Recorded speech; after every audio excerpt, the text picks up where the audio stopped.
Get your ears wrapped around the Golden State Media Concepts Basketball Podcast. All the scoop you need to know, from college basketball to the NBA and even March Madness. News of your rising stars, topics on and off the hardwood. This is the Golden State Media Concepts Basketball Podcast.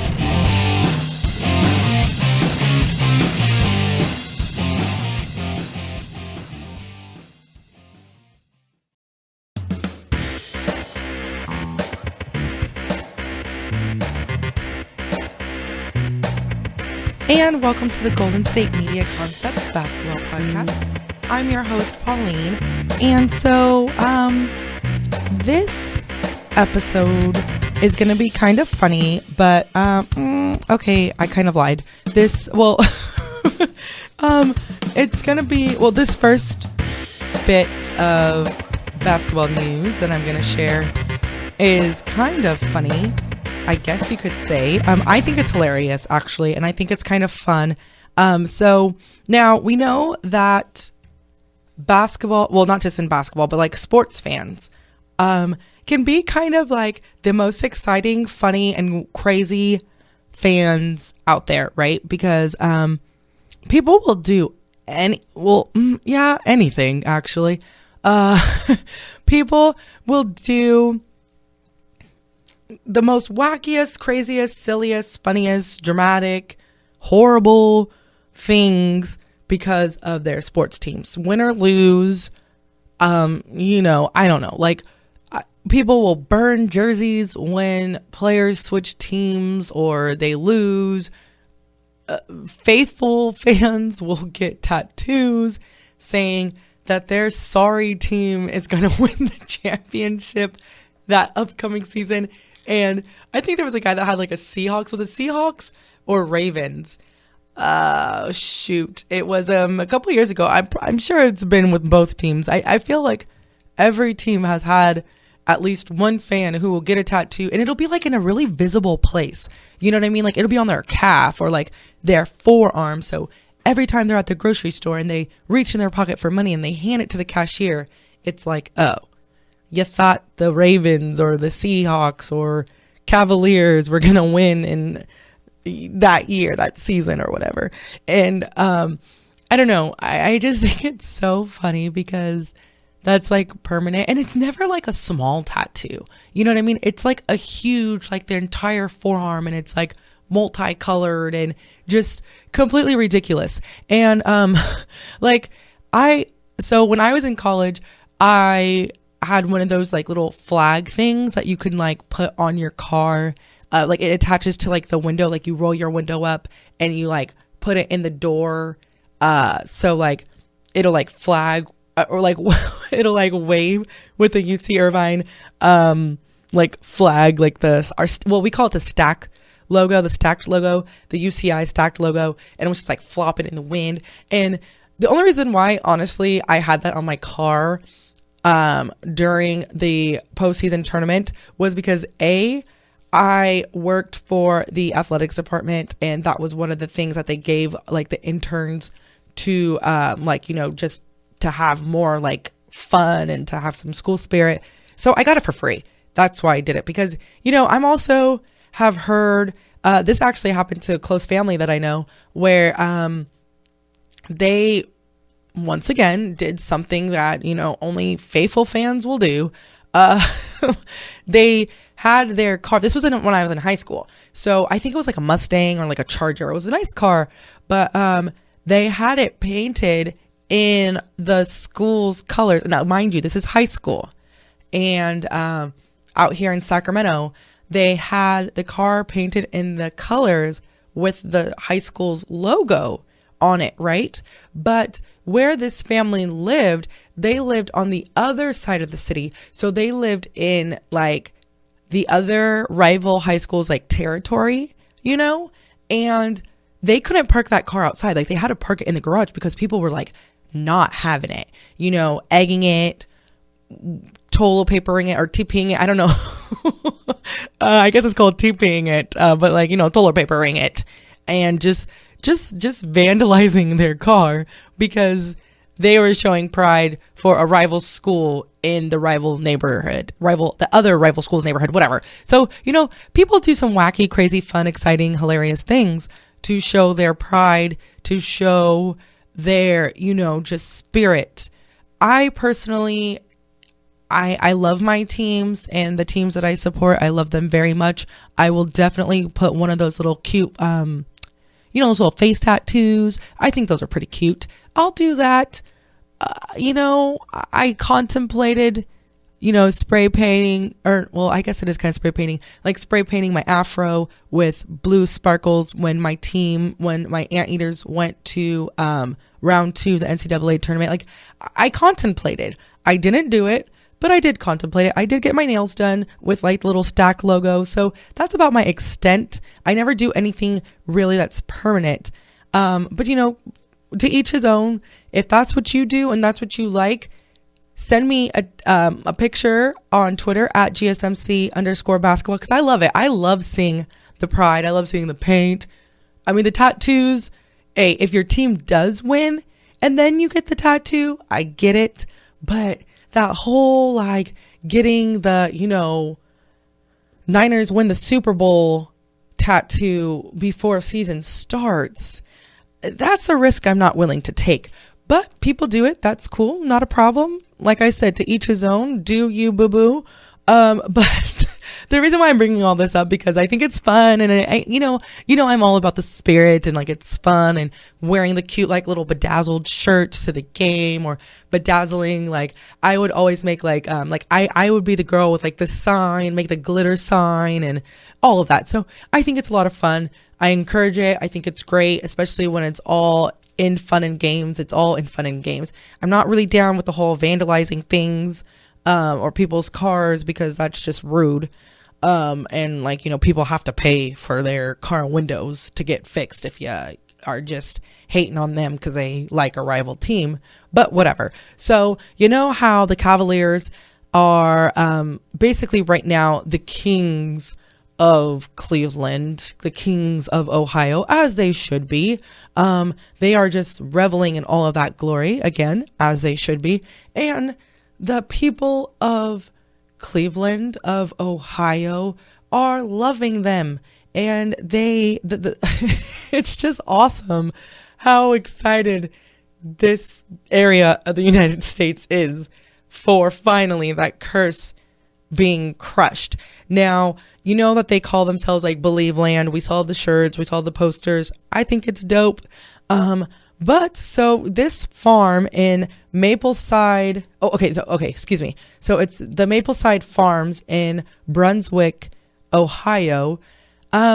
So, like during this time of the year, there's like the corn mazes, because it's like harvest, and like, I almost said because it's Easter, but because it's Halloween, and like kids and adults alike, you go to the pumpkin patch, that whole thing. I don't know if you do that where you live, but that's what we do here in Sacramento. Like people go to Apple Hill, whatever. But so this farm in, like I said, Brunswick, Ohio, has used 7 acres of land to create a corn maze, which is normal. But the thing is that the corn maze, the routes, when you look at the aerial view of this corn maze, you have LeBron James' head, you have the words Believe Land, the word Believe Land, and then you have like the championship trophy, the Larry O'Brien trophy etched in the maze. Like that's part of like the maze. And I just thought it was awesome. Like you could Google it, you could look it up. I will go ahead and post a picture of it on Twitter, so that you guys can see that, have easy access to that on the Twitter account, again, at GSMC_basketball. But I just thought that this was awesome, because it's actually really well done. Whoever, I guess you have to like draw it out, plan it out, figure out the route so that it looks ever so perfect. And it does. It looks really, really cool. I think they did a really good job. Whoever mowed that, or I don't know how you etch into a corn maze. I don't know if you mow it or hack it down. Whatever it is that they did to create these symbols and shapes and emblems and, likenesses of LeBron James. It's just dope to me. I just thought it was really, really cool. It's all fun. And I honestly wish that I could go to Ohio just so I can run through this little maze. Just to say I did it, because it's just fun. It's cool. It's another way to show your pride. It's another way to honor them. And I just think it's a lot of fun. I think it's awesome. Like I said, I'll post a picture of it on Twitter so that you guys can see the aerial view. It looks really, really cool. I don't know if LeBron, his family, his kids, or anyone has been able to go and visit, or if any of the Cavaliers have been by there, or their families. I'm not quite sure. I didn't see anything about that. Hopefully they'll get a chance to go by there. Because, that took a lot of time. 7 acres of land that looks like your head. I mean, I would definitely make a trip out there to visit that and to see that. I know that they're busy working out and things like that, but at least send your kids, Bronny, because that's actually really, really cool. I think it's awesome. But yeah, I just thought that was a lot of fun. I thought it was funny. I thought it was great.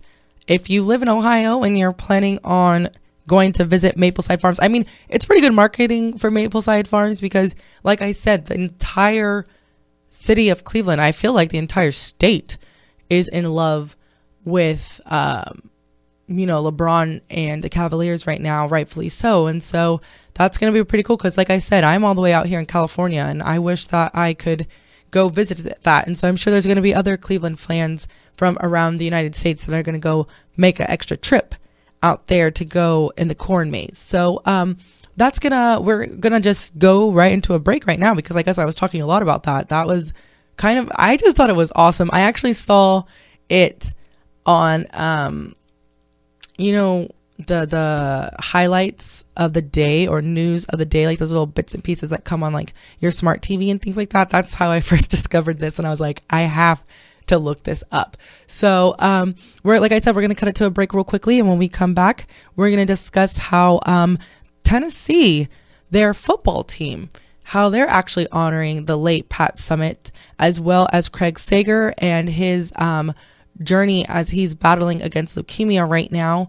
And as well as the Mavericks are coming up. I have something to say about the Mavericks and something to say about the Sacramento Kings. So keep it locked here, and you're listening to the Golden State Media Concepts Basketball Podcast. Are you looking for the very best NFL and college football podcast? Then check out the GSMC Football Podcast. Get the latest football news both on and off the field. From the NFL Draft to trades to the rumor mill to the NFL Combines. They got you covered. That's GSMCpodcast.com/football-podcast. Get updates on college rivalries, game day insights, and much, much more. It's football talk the way you want it. This show eats, sleeps, and breathes football. Don't forget to like them on Facebook and follow them on Twitter. Visit GSMCpodcast.com for more info.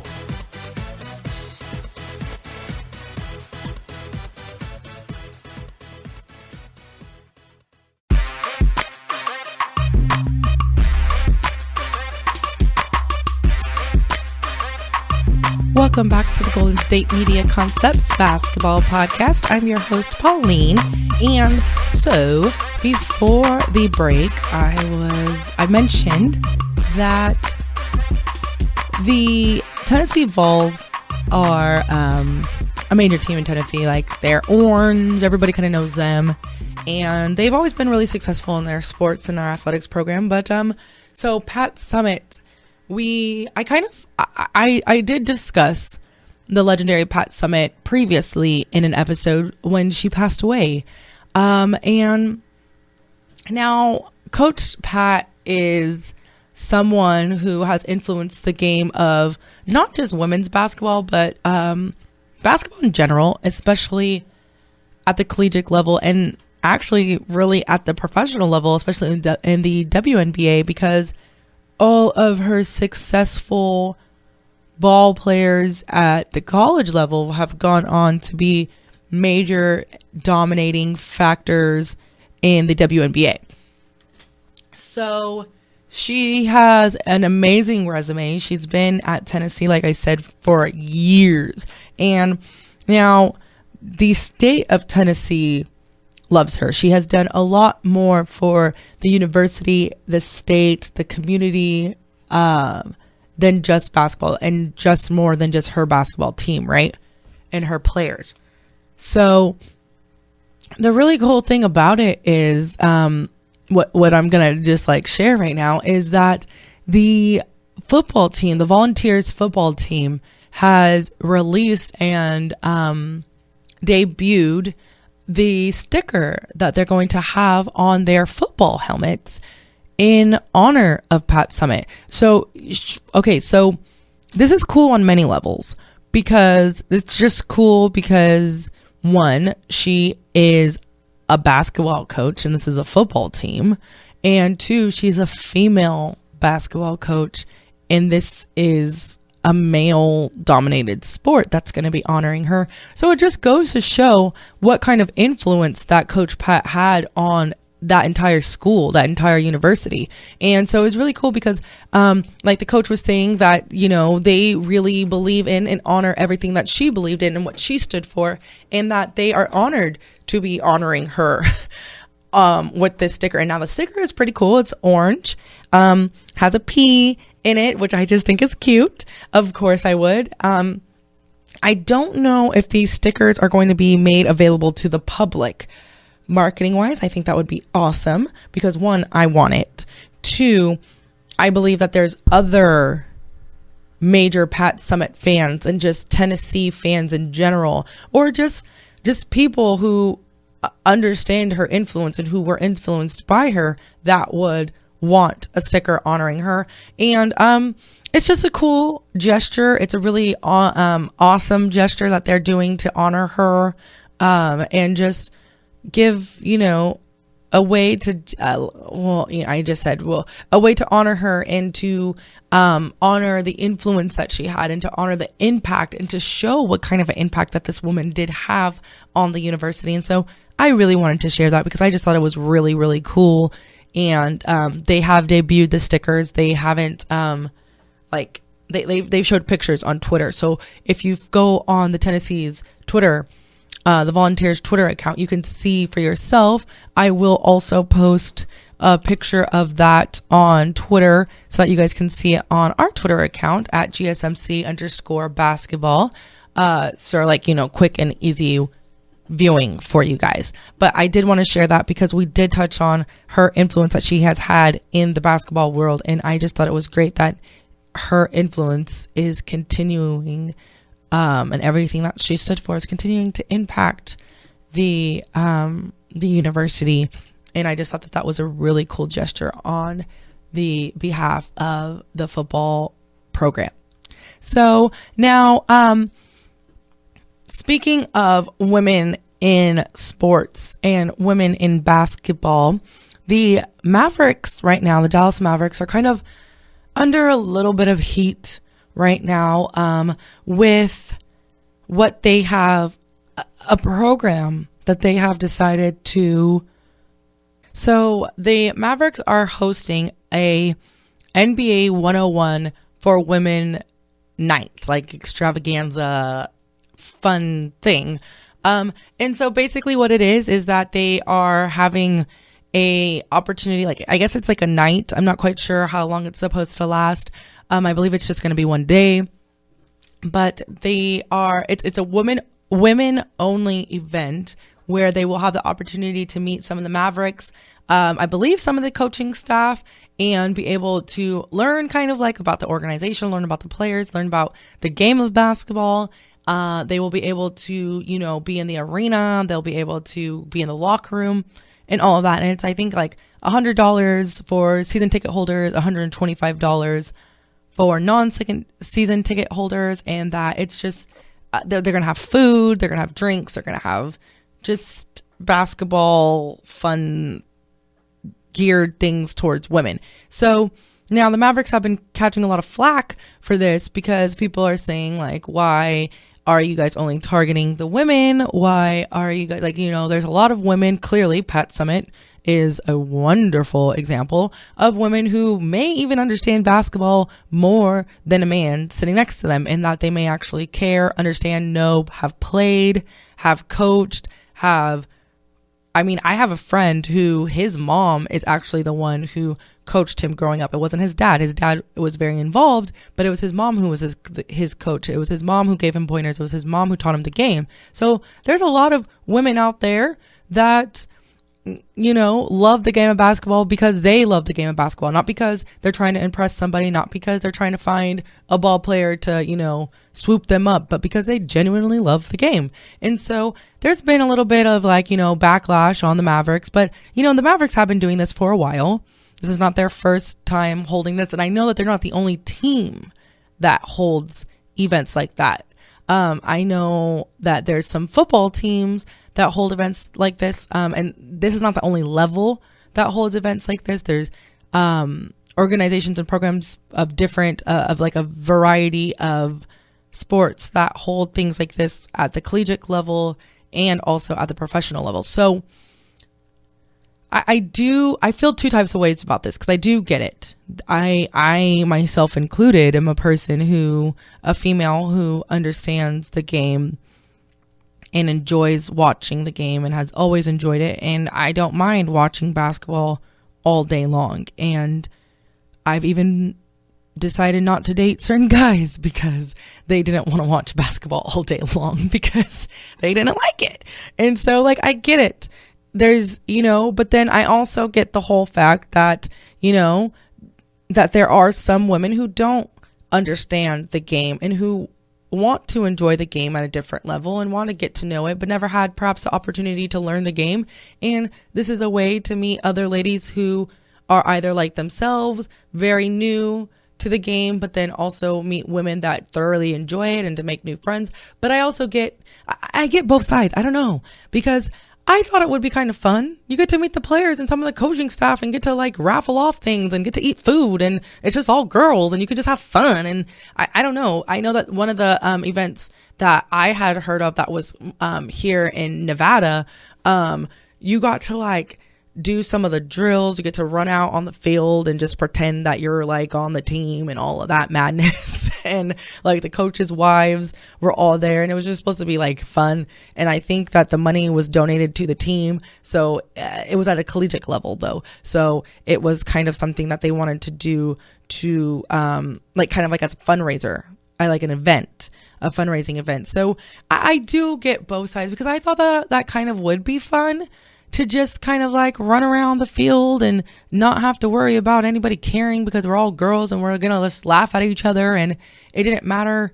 And I get like people thinking that it might be a little bit more of a safer environment because you don't have like a guy laughing at you or a guy who thinks that he needs to like impart his basketball wisdom upon you. I don't know. But nevertheless, the Mavericks are getting some backlash about it. And I do kind of get it because there isn't like a man only or a male only event like this. But I don't think that would really go well.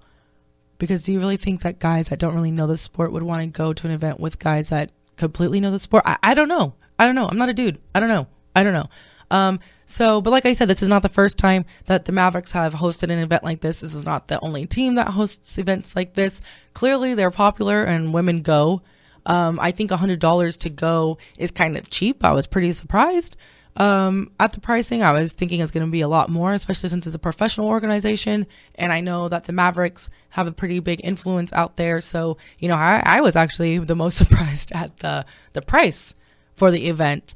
And I mean, if you get to meet some of the players, hey, I don't know, that's kind of fun. I would love to meet some of the players, you know, take a picture, get an autograph, ask them, you know, teach me some post-game moves. I don't know. I really don't know. So like I said, I'm kind of like in the middle when it comes to this because I'm also against the whole you play like a girl type thing because, you know, growing up playing basketball, I got that a lot too. So I get it.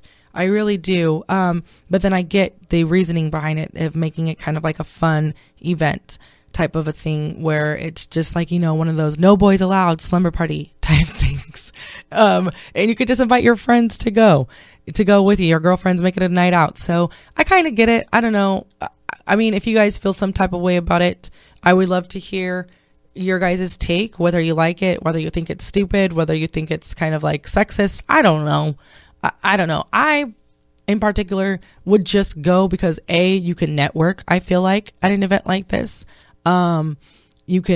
that's how I would look at it, as an opportunity to network, an opportunity to meet new people, an opportunity to meet some of the coaching stuff. But I guess I'm looking at it more from a professional aspect of a way to kind of like stick my feet into the door. So I don't know. Like I said, and plus if they have really good food, I'm in that thing. So I don't know. But yeah, like I said, let me know how you feel about it at GSMC_basketball. I would love to hear your guys' opinion. I know that a lot of people have already taken to Twitter, taken to social media, probably have even written a letter to the Mavericks. But like I said, they're probably not going to stop it because they're making A, money off of it, B, it's been a successful event in the past. So I don't see why they would stop it now. But I have to cut it to a quick break. And when we come back, I want to discuss Craig Sager as well as the Sacramento Kings and an app that they are going to be debuting as they debut their new stadium. So keep it locked right here. Tired of searching the vast jungle of podcasts? Now listen close and hear this out. There's a podcast network that covers just about everything that you've been searching. The Golden State Media Concepts Podcast Network is here. Nothing less than a podcast bliss with endless hours of podcast coverage. From news, sports, music, fashion, cooking, entertainment, fantasy, football, and so much more. So stop lurking around and go straight out to the Golden State Media Concepts Podcast Network. Guaranteed to fill that podcast itch, whatever it may be.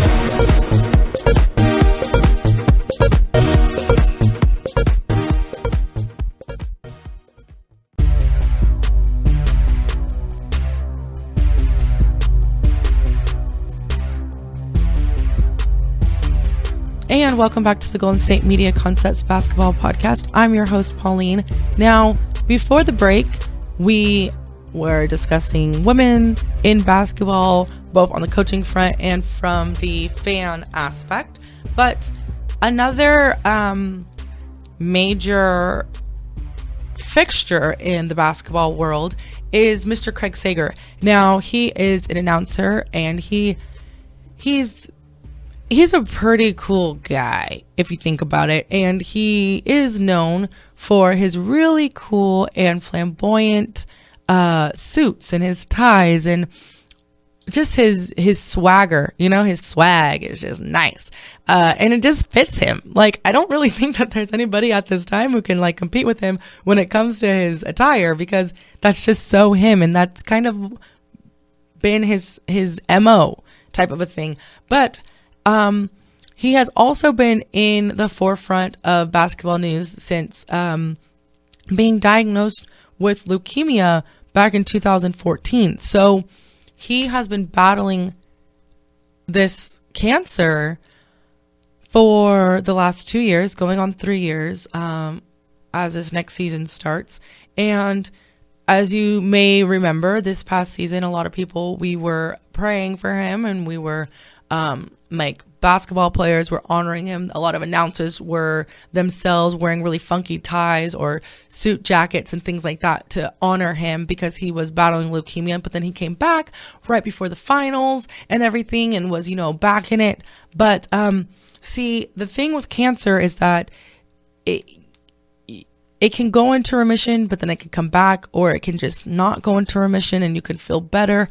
And it's really difficult because you can have good days, you can have bad days, and you can, you know what I mean? So it is it's a very long and hard process, and it can be really difficult to go through. But luckily, and a lot of people, sometimes some of the treatments can be expensive, and getting donors is very hard. Like finding a match is very difficult. And so, actually Craig Sager has gone through his third bone marrow transplant. Now, it's very rare that you get 3. And I would assume it's just very rare because it's hard to find a match. And it's very difficult to find a match because 1, you need donors, and 2, you may have donors, but depending on what your unique body needs, like I said, it's hard to find a match. So he has been able to undergo his third bone marrow transplant. to help with his battle of leukemia. Now, he's in very good spirits. He's happy. Charles Barkley has gone to visit him. He has, people reaching out to him, I'm sure more than we will ever know, of people who are, sending their love and, just sending good thoughts his way and prayers his way and helping the best way that they know how in his recovery. And so the really cool thing about Craig Sager is that he's been so, I think, optimistic about everything. And he's been so positive and so happy and so thankful and so humble during this process, because he knows that it's very rare to get 3 transplants, and he knows how fortunate it is to find these matches. And so it's really cool because when he was discussing this bone transplant, bone marrow transplant, it's not the bones, it's the marrow that's within the bones, the transplant that he's needing to help battle against this leukemia. So basically what I have learned and what he himself has shared is that if the transplant is successful, a year later, the donor has the right at that time to find out who they have donated marrow to.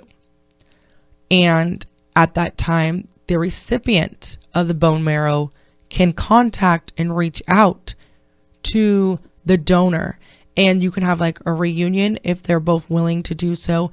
And you can meet to thank them, to just, see both a person who is, able to continue living because of something that you have given, and also to see the person who has given you this chance, who has donated a part of them to be a part of you. And so I'm sure it's a very emotional time, and it's very humbling. I couldn't imagine meeting a person who has helped me have another chance. And so Craig Sager is looking forward to that. He was saying that he's very excited for that reunion and cannot wait for a year to go by so that they can meet and that he can thank them himself. And so I'm sure that reunion is going to be very, very special and at that time. And so I'm very excited for that. And I think it's really cool that they give that option to both the donor and the recipient to meet and to have that special bond, to have that special time together, to, just meet and just, I guess I would assume, enjoy one another, And so that's going to be a very nice time for the both of them. And, like I said, keep, battling that leukemia, Sager, because we're all, praying for you and hoping that it will go into remission. Now, moving on to the Sacramento Kings, they are going to be debuting their Golden One Center, which is this really nice, huge stadium out here in downtown Sacramento. And now I had the opportunity there. I think, so I drove past it, I think maybe like 2 weeks ago, and they weren't quite finished with it. Like the landscaping, and I know that the parking structure they were still doing, but for the most part, it's basically done, because I think it's supposed to be opening like in October. I think there's like a concert scheduled like October 7th or something. So kind of soon. So I would assume that they're pretty much wrapping it up, since it's the last month before it's supposed to be open. But anyway, so it's supposed to be like a really high-tech stadium, and they're incorporating a lot of really cool things. And one of the cool things that they are going to be incorporating is the Sacramento Kings app, which I'm pretty excited about because 2 reasons. But I'll tell you one reason, then I'll share with you the option that I'm really excited about. So one, it kind of has like navigational help. So from your car to your seat, you can use the app to figure out like the best route and the quickest route to find your seat and where to park and kind of like stuff like that. So I think that's kind of cool. You can go from car to seat, especially since it's going to be a new stadium for everybody. That's going to be everybody's first time when they go. So that's kind of cool. And then also the second cool thing about the app, which I'm the most excited about, is the fact that it will tell you how long the lines are at the concession stand. So you can know before getting up whether or not now it's time to break and go. And also how long the lines at the restrooms are, which I think is going to be a really good thing, especially for girls, because I promise you, The girls' line at the bathroom is always long. I don't know why. I guess we just always got to go. For whatever reason, you can go with a date or just go with your brothers or your dad. Your dad will be in and out. They're back out waiting for you. You're still in line. You haven't even made it past like the threshold yet. And then now you're mad. You're contemplating going into the boys' bathroom because you really, really got to go. And you're just like, girlfriend, hurry up. And so I think it's going to be awesome to be able to tell whether or not I should skedaddle and go to the bathroom right now and which bathroom to go to. Like, if one of them's extra, extra long, maybe I just need to, continue down a couple of, a little bit of sections, a few sections over to the left and go use that bathroom. But like I said, I'm very excited about the fact that I can know how long the line will be when I'm trying to get some garlic fries. And also Golden One Center, I really hope that there is garlic fries because that's probably the best thing to enjoy when you're watching basketball is some of those smelly garlic fries. So I'm pretty excited about that. I think that's going to be a really cool interactive way for fans to better enjoy their experience. I mean, I'm sure regardless, I don't even know. Will the app, who knows? I feel like my phone never works when I need it to work. So who knows? I may have the app, but I may not get any reception in the Golden One Center. So therefore it won't even matter if I can tell how long the concession stand line is. I'm just saying it would be really nice to know whether or not it's worth me standing in line for a hot dog for 17 minutes when I could have waited 3 more minutes and only had to stand in line for 6. I don't know. I think it's going to be cool. I have not downloaded the app yet. I don't even know if it's available. I think it's available starting now. So I should probably get on that and prepare for when I go to a game. But that's actually going to do it for this episode of the podcast. You've been listening to the Golden State Media Concepts Basketball Podcast. I'm your host, Pauline. You can follow this podcast or re-listen to it if you feel like laughing again, or you can listen to a previous or any of our future episodes on our network website, gsmcpodcast.com, as well as listen to us. Listen to me. You can listen to any of our other podcasts. We have different shows for different types of, interests and things like that on iTunes, Google Play, SoundCloud, and Stitcher. It's been a lot of fun. And like I said, I will definitely post the Pat Summitt sticker as well as the LeBron James and Cavaliers congratulatory corn maze on our Twitter account at GSMC_Twitter. And I'll talk to you next time.